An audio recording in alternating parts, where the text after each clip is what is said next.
You can't let the orderliness part of you get the upper hand so terribly that it's impossible for you to live. That's what happens to girls who have anorexia, by the way. How there's this idea with regards to anorexia that it's often high achieving girls who have it. Well, it's hyper conscientious girls. They get so disgust sensitive they can't stand their own bodies.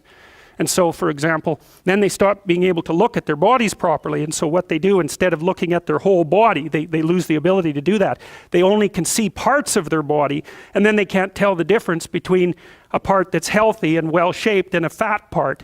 And so anything that's what would you call, of dubious, anything that's hard to measure becomes impossible to see. So I had an anorexic client at one point. She wasn't a very big woman, maybe about this big and thin, yes, obviously. And so I was trying to work with her on her body perception disorder, and one of the things I did was, so I had her come and sit beside me. So I was sitting like this, and so was she, and I said, well, you look at our two thighs, which one is bigger? And mine was like 40% bigger. And she said, well, I can't tell, they look the same to me. And so I said, okay, this is what we're going to do.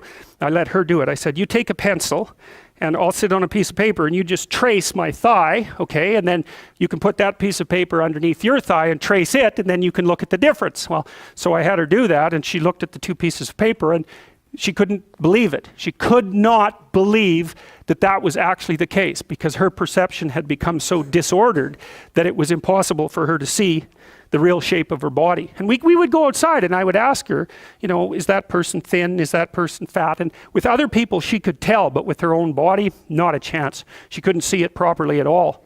And so there's a real obsession with purity among women who have anorexia. They'd like to starve themselves right down to the bone, because the bone is sort of pure and white and there's no excess tissue on it. And so anorexia also looks like a disease of disgust. And so it's very, very difficult to, she thought in very black and white terms. One of the things I had her do at one point was, she has a music, she said, I either really like a song or I don't like it at all. And I said, okay, well, you've got a music collection. Why don't you go through like 20 of those songs and rate them on a scale from 1 to 10? And she couldn't do it. It was either yes or no, orderly, right? The boundaries around the categories were absolutely segregated. And her apartment tended to be decorated in black and white. And she was hyper clean, so everything in the apartment was extraordinarily orderly, well put away. She couldn't stand to see anything disgusting on the counters and that sort of thing.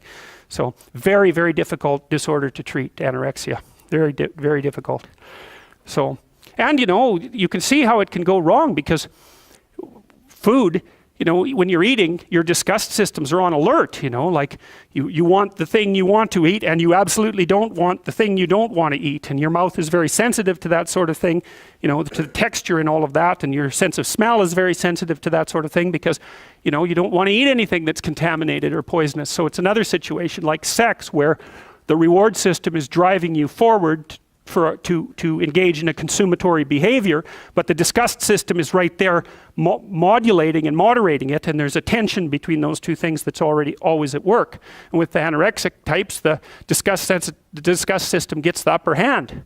So she was also extraordinarily judgmental and perfectionistic, but that goes along with it, because orderly people are judgmental and perfectionistic. And so if you're a perfectionist, often what that means is you have very high levels of orderliness and very high levels of neuroticism.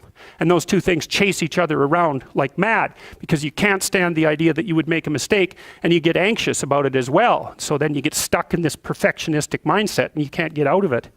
So